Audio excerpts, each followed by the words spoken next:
Okay, ഇന്ന് നമ്മൾ എടുക്കാൻ പോകുന്നത് പ്രീസ്ട്രെസ്ഡ് കോൺക്രീറ്റ് ആണ്. Pre-stressed concrete structures, an initial load is applied on the structure prior to its use. അതായത് നമ്മൾ യൂസ് ചെയ്യുന്നതിന് മുമ്പ് തന്നെ ഒരു സ്ട്രെസ് അപ്ലൈ ചെയ്യുന്നതിനെയാണ് പ്രീസ്ട്രെസ്ഡ് കോൺക്രീറ്റ് എന്ന് പറയുന്നത്. ഇത് എന്തിനാണെന്ന് വെച്ചാല് നമുക്കറിയാം, ഒരു ഫ്ലെക്സുറൽ മെമ്പറിൽ ബോട്ടം പാർട്ടില്, മിക്കവാറും ബോട്ടം പാർട്ടില് നമ്മൾ ഒരു ടെൻസൈൽ സ്ട്രെസ് ആണ് വരുന്നത്.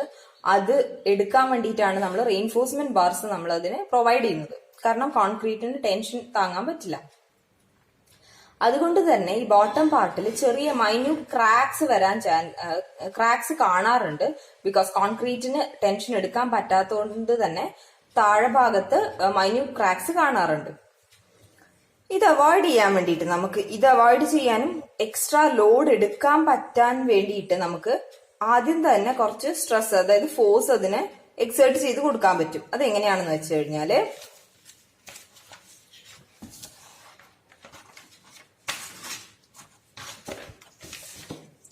ഇതാണ് നമ്മള് ഒരു കോൺക്രീറ്റ് എന്ന് വെച്ചാൽ ആദ്യം നമ്മൾ എക്സ്റ്റേണൽ ലോഡ് വരുമ്പോഴത്തേക്കും ഈ ഭാഗത്ത് താഴ്ഭാഗത്ത് ടെൻഷനും മുകളിൽ കംപ്രഷനും ആണ് ഉണ്ടാവാറ്. അപ്പൊ അതിന്റെ ഇങ്ങനെയാണ് ബെൻഡ് ചെയ്യുക.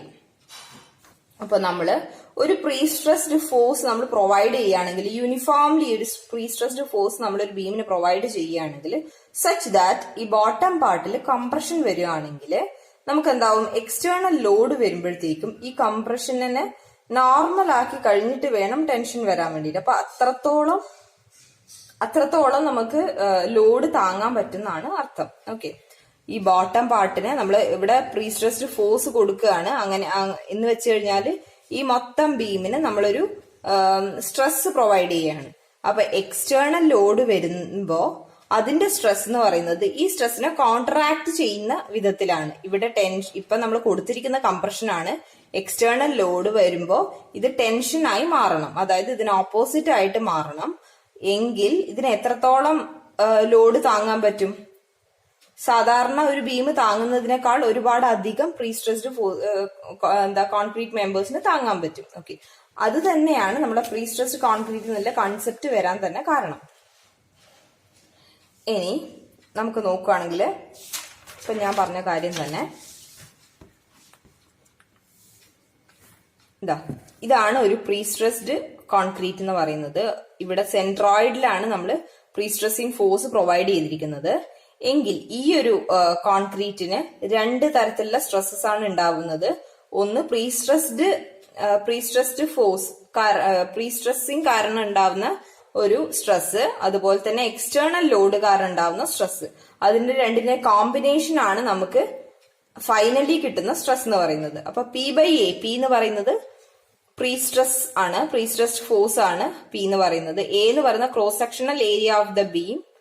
M എന്ന് പറയുന്നത് എക്സ്റ്റേണൽ ലോഡ് കാരണമുള്ള മൊമെന്റ് ആണ്. Z എന്ന് പറഞ്ഞ section modulus of the beam. അപ്പോ P/A പ്രീസ്ട്രെസ് പ്രൊവൈഡ് ചെയ്യുന്നത് യൂണിഫോം ആയിട്ടാണ് പ്രീസ്ട്രെസ് പ്രൊവൈഡ് ചെയ്യുന്നത്. ഇനി എക്സ്റ്റേണൽ ബെൻഡിങ് മൊമെന്റ് കാരണം നമുക്കുണ്ടാവുന്ന സ്ട്രെസ് എന്ന് പറയുന്നത് മുകളിൽ കംപ്രഷനും താഴ്ഭാഗത്ത് ടെൻഷനുമാണ്. അപ്പോ അത് കാരണം ഫൈനൽ കിട്ടുന്നത് ടോപ്പ് മോസ്റ്റ് ഫൈബറില് ടോട്ടൽ സ്ട്രെസ് വരുന്നത് P/A പ്ലസ് M/Z ആണ്. ഇനി ബോട്ടം ഫൈബറില് ടോട്ടൽ സ്ട്രെസ് വരുന്നത് P/A മൈനസ് M/Z ആണ്.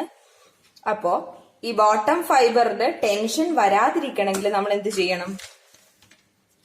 ഈ P/A should be greater than M/Z. M/Zനേക്കാൾ ഗ്രേറ്റർ ആണ് P/A എങ്കിൽ നമ്മളെ ബോട്ടം മോസ്റ്റ് ഫൈബറിന്റെ ടോട്ടൽ സ്ട്രെസ് എന്ന് പറയുന്നത് കംപ്രഷൻ തന്നെ ആയിരിക്കും. ഓക്കെ, അപ്പൊ നമുക്ക് ഇവിടെ കാണാം, compressive prestress in beam is equal to P/A. Bending stress due to external load എന്ന് പറയുന്നത് M/I ഇൻറ്റു Y ആണ്. അതിനെ നമുക്ക് M/Z എന്ന് എഴുതാം. I എന്ന് പറയുമ്പോൾ നമ്മുടെ Y എന്ന് പറയുന്നത് സെൻട്രലിൽ നിന്ന് ബോട്ടം മോസ്റ്റിലേക്കുള്ള ഡിസ്റ്റൻസ് ആണ്. അതാണ് I/Y ഈക്വൽ ടു Z. നിങ്ങൾക്ക് ഓൾറെഡി അറിയുന്ന കാര്യമാണ്. നെറ്റ് സ്ട്രെസ് എന്ന് പറയുന്നത് P/A plus or minus M/Z ആണ്. പ്ലസ് ഓർ മൈനസ് എന്ന് പറഞ്ഞാൽ പ്ലസ് എന്ന് പറയുന്നത് ടോപ്പ് മോസ്റ്റ് ഫൈബറിൽ പ്ലസ് ആണ്, ബോട്ടം മോസ്റ്റ് ഫൈബറിൽ മൈനസ് ആണ്. Okay, net stress top most fibre എന്ന് പറയുന്നത് P/A plus M/I into Y അല്ലെങ്കിൽ M/Z net stress at bottommost fiber P by I minus M by Z. Okay. By keeping P by A more than M by Z, there will be no net tensile stresses in the section and the cracking is minimized. അതുകൊണ്ട് തന്നെ നമുക്ക് cracking minimise ചെയ്യാം. നമുക്കൊരു question നോക്കാം. A pre-stressed concrete beam 400 into 600 has a span of 6 meter is subjected to a UDL of 16 kilonewton per meter including self-weight. The pre-stressing tendons which are located along the longitudinal centroidal axis provide an effective pre-stress of 960 kilonewton. Determine extreme fiber stress in concrete at midspan. ഇതാണ് നമ്മുടെ question. First of all നമ്മൾ ചെയ്യേണ്ടത് given datas എഴുതുക. Size എന്ന് പറയുന്നത് 400 into 600 ആണ്. Span 6 metre ആണ്. UDL അതായത് എക്സ്റ്റേണൽ ലോഡ് തന്നിരിക്കുന്നത് 16 kilonewton per meter ആണ്. പ്രീ സ്ട്രെസ് ഫോഴ്സ് എന്ന് പറയുന്നത് 960 kilonewton ആണ്. അപ്പൊ നമുക്ക് ഏരിയ കണ്ടുപിടിക്കാം. BD 400 into 600 24 into 10 raised to 4 കിട്ടി. Section modulus BD square by 6 അല്ലെങ്കിൽ I by Y. I എന്ന് പറയുന്ന BD cube by 12, Y എന്ന് പറയുന്നത് D by 2. അതായത് സെൻട്രോയിഡൽ ആക്സിസിൽ നിന്ന് ഏറ്റവും ബോട്ടം മോസ്റ്റ് ഫൈബറിലേക്കുള്ള ഡിസ്റ്റൻസ് ആണ്. അത് D/2 ആണ് ഒരു റെക്ടാംഗുലർ ബീമിന്റെ കേസിൽ. ഇനി maximum bending moment due to UDL WL²/8 അത് 72 kilonewton meter എന്ന് കിട്ടി. അപ്പൊ നമുക്ക് ആവശ്യമുള്ള ഡാറ്റാസ് ഒക്കെ ആയി. നെക്സ്റ്റ് നമ്മൾ സ്ട്രെസ് കണ്ടുപിടിക്കണം. സ്ട്രെസ് കണ്ടുപിടിക്കാൻ ഇക്വേഷൻസ് നമ്മൾ ഓൾറെഡി നോക്കി. Due to prestressing force P by A എന്ന് പറയുന്നത് 960 into 10 raised to 3 by 24 into 10 raised to 4 that is equal to 4 Newton per mm square. Extreme fiber, extreme stress due to bending moment. ഇനി bending moment കാരണം M by Z ആണ്. M നമുക്ക് 72 കിട്ടിയിട്ടുണ്ട്.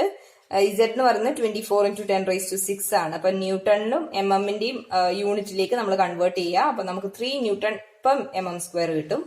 Now total stress at top fiber equal to P by A plus M by Z. അപ്പൊ നമുക്ക് 7 Newton per mm square കിട്ടി. Total stress at bottom fibre എന്ന് പറയുന്നത് P by A minus M by Z that is equal to 1 Newton per mm square. So we can see that ഇവിടെ tensile stresses ഒന്നും വന്നിട്ടില്ല. Compression stresses തന്നെയാണ് already ഉള്ളത്. അതുകൊണ്ട് തന്നെ നമുക്ക് ഇവിടെ ക്രാക്കിംഗ് നമുക്ക് മിനിമൈസ് ചെയ്യാൻ പറ്റും. നെക്സ്റ്റ് ഉള്ളത് എസെൻട്രിക് ടെൻഡൻസ് ആണ്. എസെൻട്രിക് ടെൻഡൻസ് എന്ന് പറഞ്ഞു കഴിഞ്ഞാല് നമ്മൾ ഓൾറെഡി നോക്കിയതിലുള്ളത് നമ്മുടെ പ്രീസ്ട്രെസിംഗ് ഫോഴ്സ് കൊടുക്കുന്നത് സെൻട്രോയിഡൽ ആക്സിസിലൂടെയാണ് പ്രീസ്ട്രെസ് ഫോഴ്സ് കൊടുക്കുന്നത്. ഇതിനകത്ത് നമ്മൾ എസെൻട്രിക് ആയിട്ടുള്ള ടെൻഡൻസിലൂടെയാണ് പ്രീസ്ട്രെസിംഗ് ഫോഴ്സ് കൊടുക്കുന്നത്. ഏതെങ്കിലും ഒരു ഭാഗത്തേക്ക് എസെൻട്രിസിറ്റി ഉള്ള ടെൻഡൻസിലൂടെയാണ് നമ്മൾ പ്രീസ്ട്രെസിംഗ് ഫോഴ്സ് പ്രൊവൈഡ് ചെയ്യുന്നത്. അങ്ങനെയാവുമ്പോൾ നമുക്ക് ഒരു എക്സ്ട്രാ സ്ട്രെസ്സും കൂടെ കൺസിഡർ ചെയ്യേണ്ടി വരും. അതാണ് PE by Z. E എന്ന് പറയുന്ന എസെൻട്രിസിറ്റി. ആ എസെൻട്രിസിറ്റി കാരണമുള്ള സ്ട്രെസ്സും കൂടെ നമ്മൾ കൺസിഡർ ചെയ്യണം. സോ P എന്ന് പറയുന്ന പ്രീസ്ട്രെസിംഗ് ഫോഴ്സ് ആണ്. E എന്ന് പറയുന്ന എസെൻട്രിസിറ്റി ഓഫ് ടെൻഡൻ. ആ ടെൻഡൻ സെൻട്രോയിഡൽ ആക്സിസിൽ നിന്ന് എത്ര ഡിസ്റ്റൻസിലാണ് ഉള്ളത് എന്നുള്ളതാണ് എസെൻട്രിസിറ്റി. സെൻട്രോയിഡൽ ആക്സിസിൽ നിന്ന് തന്നെ ആയിരിക്കണം എസെൻട്രിസിറ്റി നമ്മൾ കൺസിഡർ ചെയ്യുന്നത്. M എന്ന് പറയുന്നത് bending moment due to external load. ഇനി അങ്ങനെയാണെങ്കിൽ നമ്മൾ എങ്ങനെയാണ് ഇതിന്റെ സ്ട്രെസ് ഇൻ എക്സ്ട്രീം ഫൈബേഴ്സ് കണ്ടുപിടിക്കുക എന്നുള്ളതാണ്. ഫസ്റ്റ് ഓഫ് ഓൾ നമ്മൾ പറഞ്ഞ പോലെ തന്നെ direct stress due to prestressing force P by A കണ്ടുപിടിക്കുക. Extreme fibre stress due to eccentricity of prestressing force. Eccentricity കാരണം ഉണ്ടാവുന്ന സ്ട്രെസ് കണ്ടുപിടിക്കുക. അത് PE by Z എന്ന ഇക്വേഷൻ വെച്ചിട്ടാണ്, ഫോർമുല വെച്ചിട്ടാണ് നമ്മൾ കണ്ടുപിടിക്കേണ്ടത്. Extreme stress due to bending moment. Bending moment നമുക്ക് ഓൾറെഡി അറിയാം M by Z വെച്ചിട്ട്. ഇനി final stresses, total stress at top fibre എന്ന് പറയുന്നത് P by A minus PE by Z plus M by Z ആണ്. ഇവിടെ എസെൻട്രിസിറ്റി കാരണം ഒരു നെഗറ്റീവ് സ്ട്രെസ് ആണ് നമ്മൾ കൺസിഡർ ചെയ്യുന്നത്. ഇനി അറ്റ് ബോട്ടം ഫൈബറിലാണെങ്കിലോ P by A plus PE by Z minus M by Z. ഇത് നമ്മൾ ഓർത്തു വെച്ചിരിക്കേണ്ട ഫോർമുലയാണ്. ഇനി നമുക്കൊരു ക്വസ്റ്റ്യൻ നോക്കാം.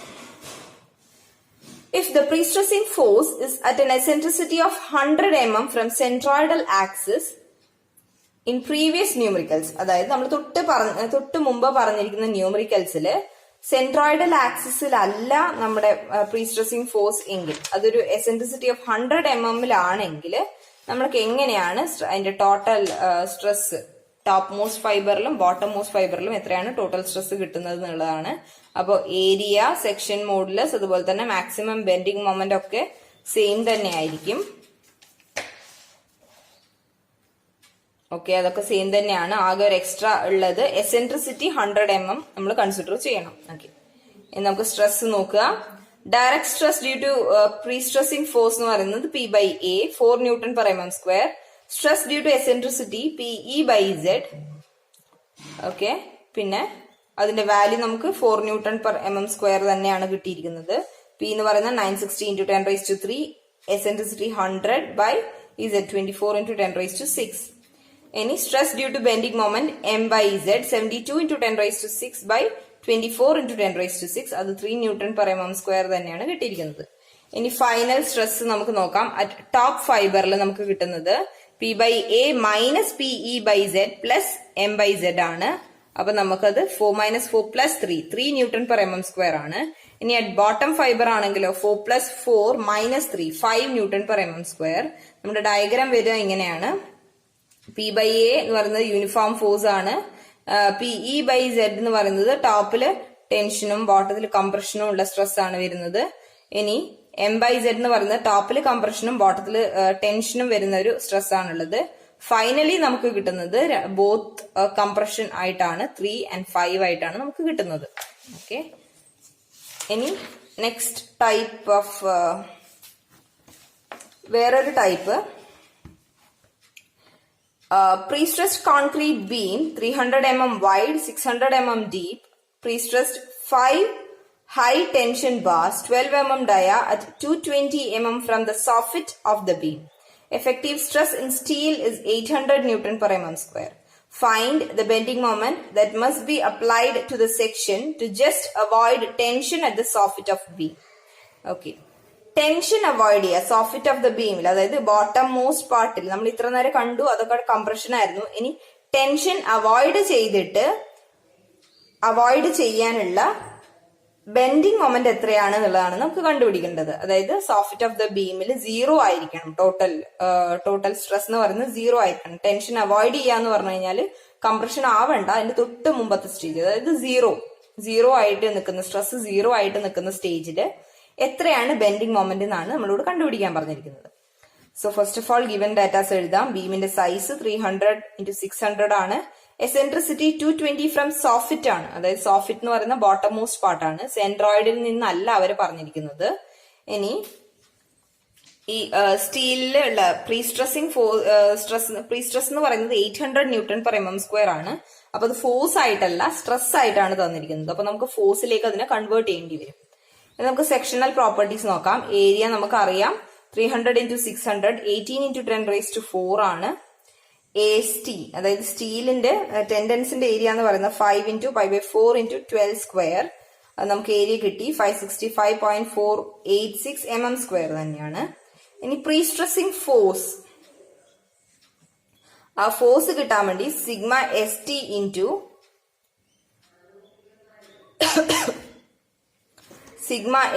× AST ചെയ്യുക. അപ്പൊ നമുക്ക് 800 × 565.486. അപ്പം ടോട്ടൽ ടെൻഡൻസ് നമുക്ക് തന്നിട്ടുണ്ടായിരുന്നു. ആ ടെൻഡൻസിലൂടെയാണ് പ്രീസ്ട്രെസിംഗ് ഫോഴ്സ് പ്രൊവൈഡ് ചെയ്യുന്നത്. അതുകൊണ്ട് ടോട്ടൽ ടെൻഡൻസിന്റെ ഏരിയ നമ്മൾ കണ്ടുപിടിക്കുക. എന്നിട്ട് തന്നിരിക്കുന്ന സ്ട്രെസ് കൊണ്ട് മൾട്ടിപ്ലൈ ചെയ്ത് കഴിഞ്ഞാൽ ടോട്ടൽ ഫോഴ്സ് ആയിട്ട് നമുക്ക് കിട്ടും. അപ്പം 452.39 kN ഫോഴ്സ് ആണ് നമ്മൾ അപ്ലൈ ചെയ്തിരിക്കുന്നത്. ഇനി Z എന്ന് പറയുന്ന BD²/6, that is 300 × 600/6, അത് 18 × 10⁻6 mm³ ആണ്. Next eccentricity from centroidal axis, അതായത് നമ്മൾ സോഫിറ്റിൽ നിന്നാണ് നമുക്ക് കിട്ടിയിരിക്കുന്നത്. അപ്പൊ നമുക്ക് നോക്കാം. 600 അതിന്റെ സെൻട്രോയിഡ് എന്ന് പറഞ്ഞ 600ന്റെ പകുതി 300 ആയിരിക്കും.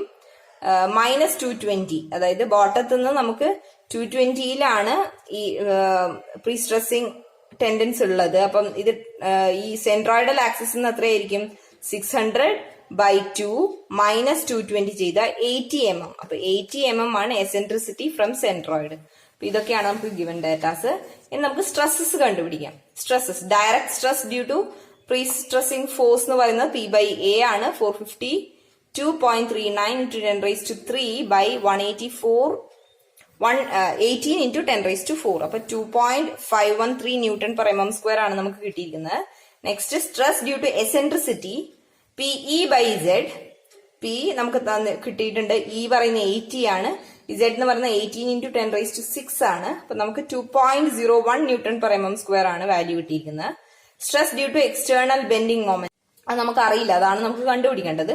അപ്പൊ നമുക്ക് M/Z തന്നെ എഴുതാം. ഇനി നമുക്ക് എന്താ പറഞ്ഞിരിക്കുന്നത്, in order to avoid tension at the soffit of the ബീം. അപ്പൊ സോഫിറ്റ് ഓഫ് ദ ബീമിൽ നമ്മുടെ കണ്ടീഷൻ എന്താണ്, ബോട്ടം മോസ്റ്റ് ഫൈബറിന്റെ കണ്ടീഷൻ എന്താണ്, P/A plus PE/Z minus M/Z should be equal to 0. അതായത് ടെൻഷൻ അവോയ്ഡ് ചെയ്യണം, കംപ്രഷൻ വേണമെന്ന് പറഞ്ഞിട്ടില്ല, ടെൻഷൻ അവോയ്ഡ് ചെയ്യുക എന്ന് പറയുമ്പോൾ നമുക്ക് ടെൻഷൻ ഉണ്ടാവാൻ പാടില്ല, നെഗറ്റീവ് വാല്യൂസ് ഉണ്ടാവാൻ പാടില്ല. അപ്പൊ ജസ്റ്റ് 0 വെച്ചിട്ട് മിനിമം 0 വെച്ച് കഴിഞ്ഞാൽ നമുക്ക് എത്രയാണ് ബെൻഡിങ് മൊമെന്റ് കിട്ടുന്നത് നോക്കാം. അപ്പൊ ബാക്കിയെല്ലാം അറിയാത്ത അൺനോൺ എന്ന് പറയുന്നത് ബെൻഡിങ് മൊമെന്റ് മാത്രമാണ്, ബാക്കിയൊക്കെ നോൺ ആണ്. അപ്പൊ അതൊക്കെ സബ്സ്റ്റിറ്റ്യൂട്ട് ചെയ്ത് കഴിഞ്ഞാൽ നമുക്ക് എമ്മിന്റെ വാല്യൂ നമുക്ക് 81.36 കിലോ ന്യൂട്ടൺ മീറ്റർ എന്ന് കിട്ടും. അപ്പൊ നമുക്ക് ഇങ്ങനെയാണ് വരിക. 2.513 ആണ് P/A. PE/Z എന്ന് പറയുന്നത് മുകളിൽ ടെൻഷൻ 2.01, കംപ്രഷൻ 2.01, M/Z എന്ന് പറയുന്നത് 4.52. ഇനി ഇത് 0 ആവും. അങ്ങനെയാണെങ്കിൽ നമ്മുടെ ബോട്ടം മോസ്റ്റ് ഫൈബറിന്റെ 0 ആയിരിക്കും. Thank you.